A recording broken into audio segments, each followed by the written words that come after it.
భూతల స్వర్గమైన కశ్మీర్ మకుటంలో మరొక కలికితురాయి చేరింది. ప్రతిష్టాత్మకంగా చేపట్టిన జెడ్మోర్ టనెల్ అందుబాటులోకి వచ్చింది.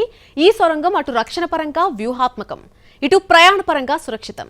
ఈ టనెల్ ని ప్రధాని మోడీ ప్రారంభించి జాతికి అంకితం చేశారు.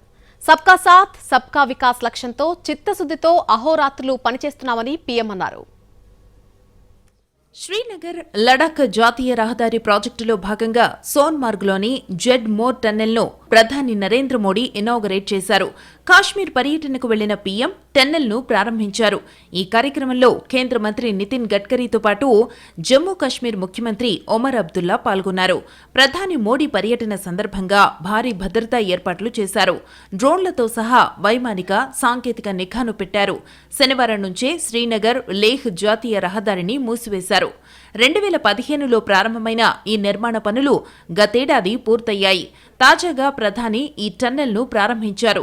ఎప్పుడు శంకుస్థాపన చేశారు, ఎప్పుడు పూర్తవుతుందనే వాదనలకు కాలం చెల్లిందన్నారు ప్రధాని మోడీ. జమ్మూ కాశ్మీర్లోని సోన్మార్గ్ టన్నెల్ పనులకు తమ హయాంలోనే శంకుస్థాపన చేసి తాము పూర్తి చేశామన్నారు. కేంద్ర में हमारी सरकार बनने के बाद ही 2015 में सोनमर्ग टनल के वास्तविक निर्माण का काम शुरू हुआ और मुख्यमंत्री जी ने बहुत ही अच्छे शब्दों में उस कालखंड का वर्णन भी किया. मुझे खुशी है कि इस टनल का काम हमारी ही सरकार में पूरा भी हुआ है और मेरा तो हमेशा एक मंत्र रहता है, जिसका प्रारंभ हम करेंगे उसका उद्घाटन भी हम ही करेंगे. होती है, चलती है, कब होगा कौन जाने, वो जमाना चला गया. సబ్కా సాథ్ సబ్కా వికాస్ లక్ష్యంతో చిత్తశుద్ధితో అహోరాత్రులు పనిచేస్తున్నామన్నారు ప్రధాని మోడీ. 10 ఏళ్లలో 4 కోట్ల మంది పేదలకు పక్కా ఇళ్లు నిర్మించామన్నారు. భవిష్యత్తులో మరో 3 కోట్ల మంది గరీబులకు ఇళ్లు నిర్మిస్తామని హామీనిచ్చారు. కొత్తగా ఐఐఎం, ఐఐటి, పాలిటెక్నిక్, నర్సింగ్ కాలేజీలను జమ్మూ కాశ్మీర్ యువత కోసం తీసుకొచ్చామన్నారు. सबका साथ सबका विकास की भावना के साथ पूरे समर्पण से दिन रात काम कर रही है. बीते 10 साल में जम्मू कश्मीर सहित पूरे देश के 4 करोड़ से ज्यादा गरीबों को पक्के घर मिले.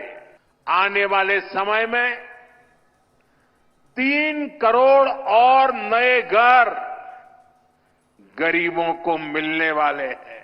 नौजवानों की पढ़ाई के लिए देश भर में नए आईआईटी, नए आईआईएम, नए एम्स, नए मेडिकल कॉलेज, नर्सिंग कॉलेज लगातार बनते चले जा रहे हैं.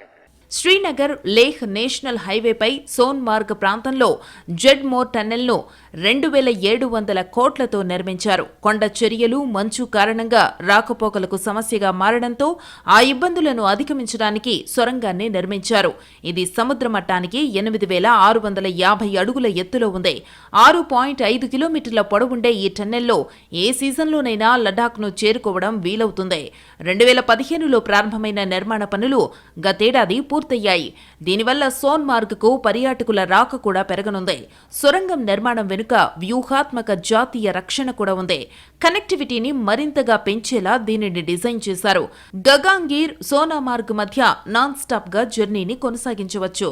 టన్నెల్లో గంటకు 80 కిలోమీటర్ల వేగంతో ప్రయాణించవచ్చు. గంటకు 1000 వాహనాలు రాకపోకలు సాగించవచ్చు. కటింగ్ ఎడ్జ్ టెక్నాలజీతో దీన్ని నిర్మించారు. ప్రయాణికులకు రియల్ టైం అప్డేట్స్ అందుతాయి. పబ్లిక్ అడ్రసింగ్ సిస్టమ్ కూడా ఉంది. వెంటిలేషన్ కు ప్రత్యేక ఏర్పాట్లు చేశారు. రైల్వే టన్నెల్ లాగా అత్యవసర పరిస్థితుల్లో వినియోగానికి 7.5 మీటర్ల వెడల్పుతో ప్యారలల్ ఎస్కేప్ టన్నెల్ ను కూడా నిర్మించారు. ఈ టన్నెల్ అందుబాటులోకి రావడంతో శ్రీనగర్, లేహ్ల మధ్య ప్రయాణ సమయం 2 గంటలకు పైగా తగ్గిపోతుంది. జెడ్మోర్ టన్నెల్ ఏర్పాటుతో కార్గిల్ మరింత సురక్షితంగా మారింది. గతంలో పాకిస్తాన్ ఉగ్రవాదులు దుశ్చర్యలతో భారత్ ఏకంగా యుద్ధమే చేయాల్సొచ్చింది. శీతాకాలంలో తీవ్రంగా మంచు కురిసే సమయాన్ని ఆసరాగా చేసుకుని ఉగ్రవాదులు భద్రతా బలగాలపై దాడులకు తెగబడ్డారు. అప్పట్లో కార్గిల్ ప్రాంతం పాకిస్తాన్ ఉగ్రవాదుల హస్తగతమైతే శ్రీనగర్, లేహ్ మధ్య రాకపోకలు నిలిచిపోయేవి. ఇప్పుడు సొరంగం ద్వారా సైన్యం కార్గిల్కు వేగంగా చేరుకునే అవకాశం